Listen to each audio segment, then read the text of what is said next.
नमस्कार महाराष्ट्र. आजच्या व्हिडिओमध्ये आपण पाहणार आहे का गावाकडचं चुलीवरचं जेवण कसं बनतंय. बघू शकतात गावाकडे चुलीवरती जेवण अजून भरपूर लोक करतात.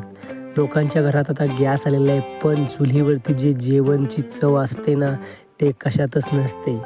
कारण का चुलीवरचं जेवण अतिउत्तम असते आणि आरोग्यासाठी पण चांगले असते.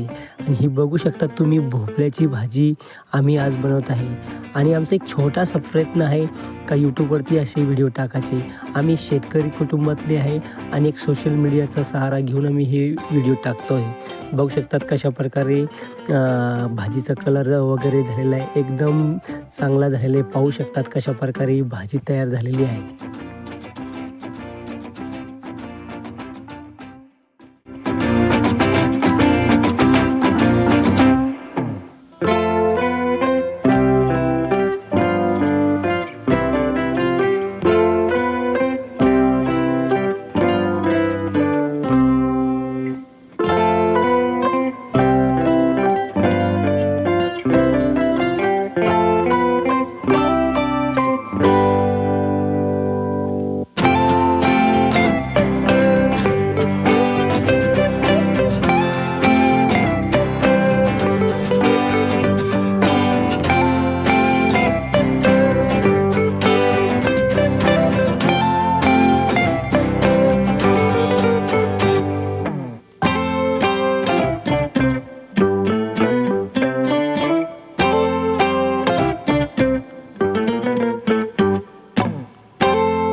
शकतात मित्रांनो, ही भोपळ्याची भाजी आहे आणि ही प्युअर चुल्यावरती बनलेली आहे. ही भाजी पाहू शकतात कशा प्रकारे भाजीचा कलर वगैरे आहे.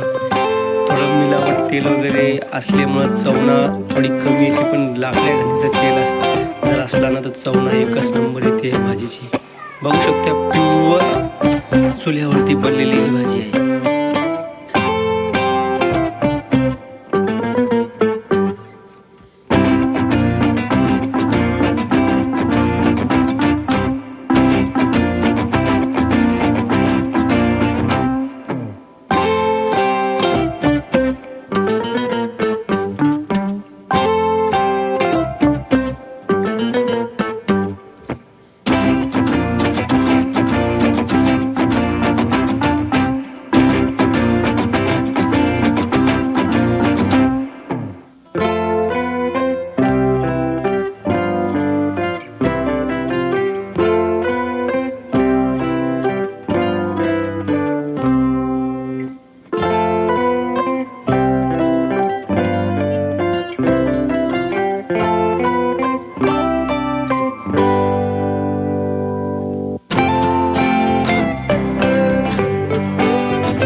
हे बघू शकतात आपली थाळी तयार आहे आणि प्युअर चुलीवरचं स्वयंपाक आहे. कशा प्रकारे चुलीवरचं जेवण आहे या व्हिडिओमध्ये आम्ही दाखवण्याचा पूर्ण प्रयत्न केला आहे. पाहू शकतात कशा प्रकारे जेवणाची थाळी ही तयार झालेली आहे आणि उत्तम आणि निरोगी जेवण हे आहे. एकच नंबर जेवण आहे मस्तपैकी.